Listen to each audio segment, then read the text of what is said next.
konsiderojnë në rrugën e duhur. Ribadisco Megjithatë, profesor, 20.9% në tabelën e fundit thonë situata ekonomike në vitet e ardhshme do të mbetet e njëjtë. Çfarë do të thotë kjo?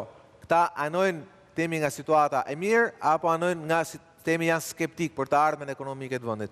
Però, professore, nell'ultimo tabellone c'è un 20.9% della gente che dice che la situazione rimarrà la stessa economicamente parlando nei prossimi anni. Cioè, diciamo, quando parliamo di prossimi anni, parliamo di 4 anni del mandato che ci governerà cioè dopo l'11 del maggio. Cioè, cosa vuol dire questo 20.9%?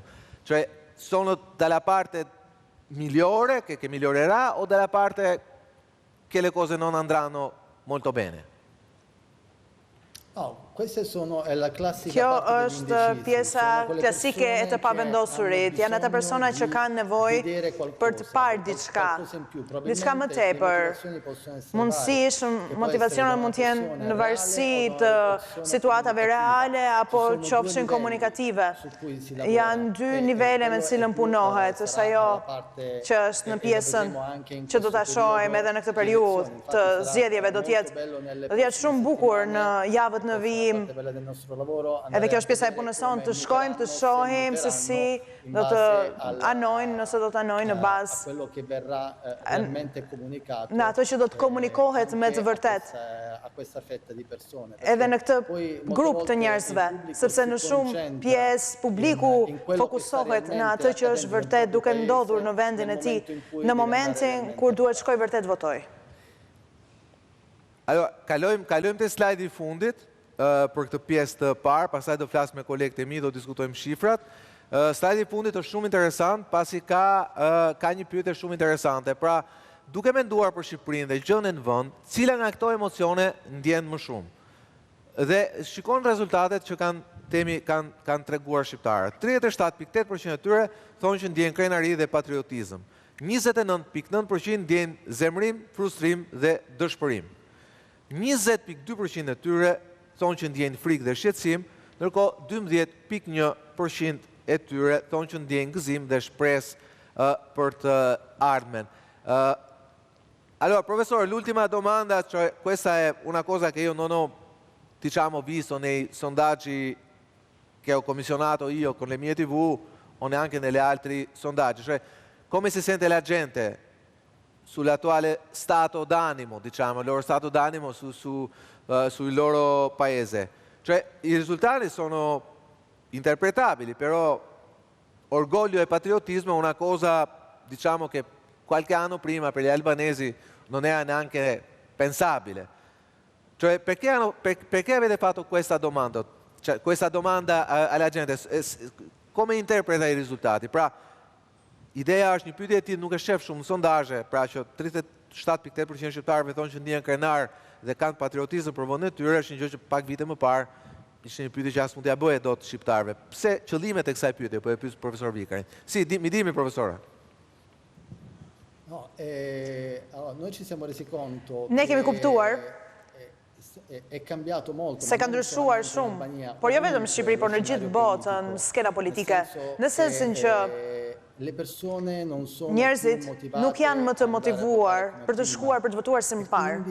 Dhe përpasoj vjen tek njerëzit, lind tek njerëzit, tek ne të kuptojmë se cilat janë motivimet e njerëzve që i shtyn drejt ndryshimit, drejt të votuarit dhe për të çuar ndryshimin.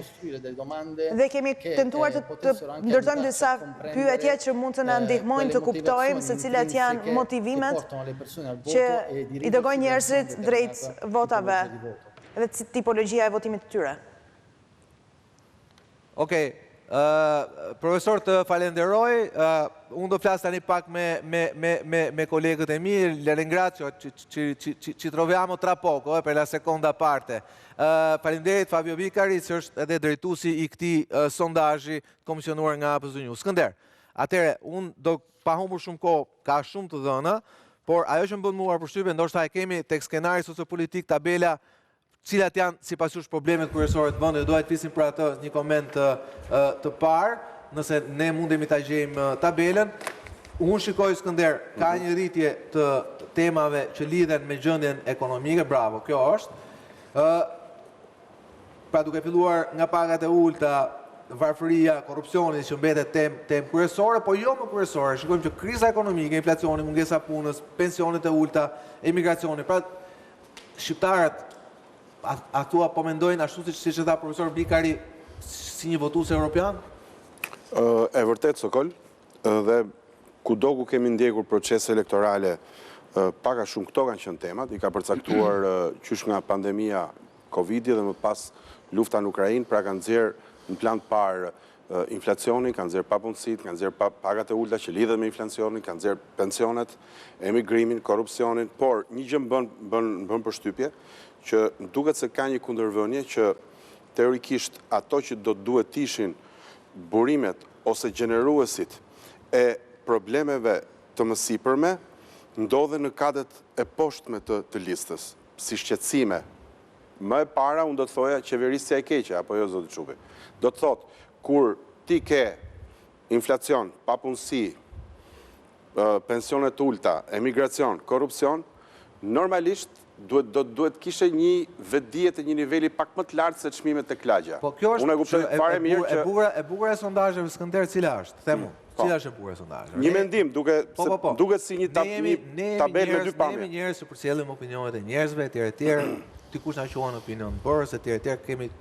Por këto sondazhe, Skënder, ndoshta na ndihmojnë të kuptojmë ku është diferenca midis asaj si e shohim ne dhe asaj si e shohin njerëzit. Patjetër, ne këtu po mendohemi. Pra ideja është që nëse ata e shohin krizën ekonomike dhe inflacionin, pra ne pyetja është e shohin si votues evropian, pra nuk e shohin më Shqipërinë si një ekonomi frok të vogël, po e shohin si të integruar në tregun e madh botror. Pra shikojnë probleme të cilat ndikojnë edhe një votues evropian. Pra kur flasin për pagat për pensionet e ulta për shkak. Pensionet e ulta është temë europiane. Në Shqipëri është edhe më shumë, se pensionet janë shumë më të ulta se në Europë. Nëse një gjysmë fraze... Pensionet e ulta nuk varen për shumë, se po marrë për pensionet. Pensionet është një dramë për çdo lloj qeverie. Çdo lloj qeverie që do vi do ketë probleme me pensionet. Por mos harrojmë, vitet 2014, 2015, dhe temi pati një zgjidhje të krizës pensioneve. Por çfarë ndodh? Evoluojnë shqiptarët e esën e tonë, priti sekond, do të na futesh në Europë, ose do ta futesh në Europë, pa pensione europiane? Sokol, kjo kundërvënie që thash, le temi, nuk ka të bëjë me qeverisë të keqe, sa ka të bëjë duan qeverisën edhe më mirë se qeverisën sonë. Jo, shumë e vërtet kjo. Dhe e dyta do të shtoja unë, kjo është e vërtet, po e dyta që do të shtoja dhe këtu e mbaroj, është që ndoshta këto fenomene i shohin si të këqija endemike në trupin e këtij vendi, dhe jo si të këqija që lidhen me një qeverisje të caktuar. Dhe kjo është e vërtet, sepse ne inflacion, pagat ulta, korrupsion, emigracion, kemi filluar me peshkareqat. Pra, do me thënë, janë fenomene kaq të ngulitura në trupin e shoqërisë shqiptare, sa që ato quhen dhe konsiderohen tashmë si të vlefshme për çdo kohë dhe për çdo situatë. Flok, është një sondazh i cili është vërtet pasuruar në krahasim me gjithë sondazhet e viteve të kaluara, është pasuruar me vetjetën e njerëzve dhe me vetjetën e popullit shqiptar. Do me thënë, këtu kemi pyetje për patriotizmin dhe krenarinë kombëtare, kemi pyetje për luftën në botë, kemi pyetje për disa nga pyetjet të cilat nuk janë përfshirë, nuk janë konsideruar në Shqipëri. Dhe është pikërisht atë që thot profesori italian, se qytetarë shqiptarë tani mendojnë dhe funksionojnë si pjesë e Europës. Duke parë këtë gjë, kështu, këtë skenarin sociopolitik kombëtar, të bëni një gjë përshtypje, krahas asaj që thot Skënderi, të bëni një gjë përshtypje se vërtet njerëzit e ndajnë përgjegjësinë direkte të një instrumenti, të një institucioni, të një qeverie, me disa fenomene të cilët janë aty. Që janë strukturore. Janë strukturore, janë aty, nuk ke nga ta qosh. Duhet ndryshu struktura. Nuk ke nga ta qosh. Dhe ndërkohë, po në të njëjtën, si më thënë, pjesë, kemi këtu gjëra që shifra të cilat duket sikur njerëzit vërtet nuk e kanë dëgjuar politikën, sidomos politikën opozitare. Domethënë, tjetër gjë bërtet opozita në për mitingje, tjetër gjë në për media, tjetër gjë etj. Nësa Se kjo është pyetja që doja t'ja bëja. Ti ke kap një pikë shumë temi. Tjetër gjë. Ke kap nervin e gjës. Për shembull, kriza ekonomike, inflacioni, Dhe është normale. nuk është që është normale, nuk është në agjendën e opozitës. Nuk është gjëkundi në agjendën e opozitës. Po, a është kryesore apo jo? S'është kryesore, por edhe Opozita thot narkoshteti. Është shumë e rrallë. Pra, narkoshteti do të thotë kriminalitet, Opozita do thret, të thotë varfëria, qeverisje e keqe, do të thotë krizë politike, pra gjitha këto.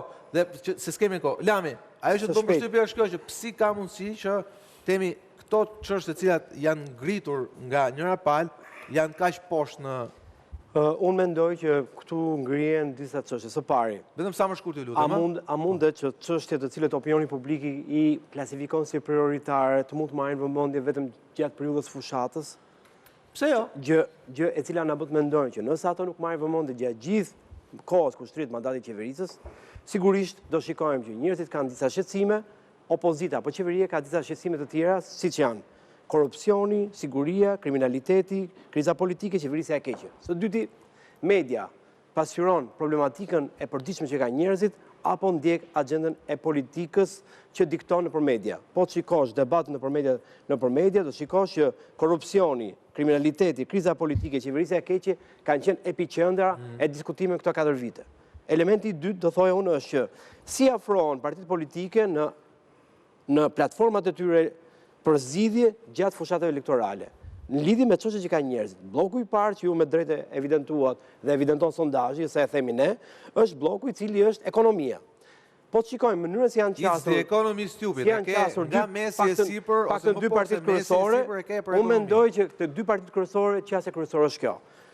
Opozita, Partia Demokratike ofrohet me qasjen mrekullia ekonomike, duke uazuar gjithë qasjen elektorale të Trump, duke menduar se kjo është oferta që do ofrojë opinionit publik, duke ofruar për çdo çështje zgjidhjet përkatëse, ndërsa Partia Socialiste ka Deus ex machina që ofron zgjidhjen e përgjithshme që është Bashkimi Evropian. Pra Bashkimi Evropian, nëse ne shkojmë atje, indirekt i zgjidhe këto çështje. Kështu janë ofruar dy aktorët kryesor, grup çështjes parë që ka të bëjë vetëm me ekonominë. Martin, duket të paktën nga temat që ka një mos përputhje midis asaj çfarë mendojnë shqiptarët që shkon mirë, shkon keq për perspektivën e vendit, dhe asaj që ofron opozita në temën e diskursin e saj në këtë fushat. Por nga ana tjetër me drejt Lami thotë që edhe ajo që ofron mazhoranca mund të nënkuptohet, por nuk është se thuhet troç në preferencat e shqiptarëve. Pra le të themi, a tregon që shqiptarët kanë një dozë skepticizmi dhe ndaj ofertës kryesore që vjen nga Partia Socialiste, nga qeveria, që do futemi në Europë dhe aty rregullohet gjithçka? Sigurisht është edhe kjo, po me pak fjalë do të thoja që krahas ndërrimit të vendeve, të roleve, të këtyre problemeve, këto ekzistojnë. Më bën çudi fjala vjen sepse sapo të pyesësh një votues, gjëja e parë kur ka lidhje me qeverinë thotë korrupsioni, dhe ndërkohë që korrupsioni është shumë poshtë si çështje është çështje kryesore, është pjesa e parë po nuk është më kryesore. Ajo që është dhe që duhet të jetë për pozitën në këtë rast për qeverinë, është që kjo duhet të merret si një manual, paktën për kaq ditë, dhe të studiohet për ato probleme që kanë vërtet shqiptarët. Ndërkohë, aq më tepër që ka parti të caktuara dhe të reja që këto probleme i kanë bërë kaos kryesor, ndërkohë që pagat e ulta. Opozita po dëgjoja Rrugës, programin e zotit Berisha në Kukës, dhe që gjatë gjithë kohës programi ishte Edi Rama është burri poshtë, është 2 metra i gjatë i pa fytyrë, pa shiti shqiptarëve armik i kombit, dhe të ndihmojmë nënat dhe gratë tona në biznese, 500 euro pensioni, 1200 euro rroga, kaq. Varet se nuk ka më. Në vende të tjera kanë qenë oferta të tjera. Duhet të shkojmë publicitet me njerë, sepse minutat i kemi të numëruar, dhe do kthehemi në pjesën e dytë, ku është pjesa më e rëndësishme, preferencat politike të shqiptarëve, preferencat e vlerësimit tyre për liderët kryesor veteran politikës së ndeshën kësaj radhe, sërish Ramën dhe Berishën, por edhe për politikanë të ri. Kthehemi pas pak.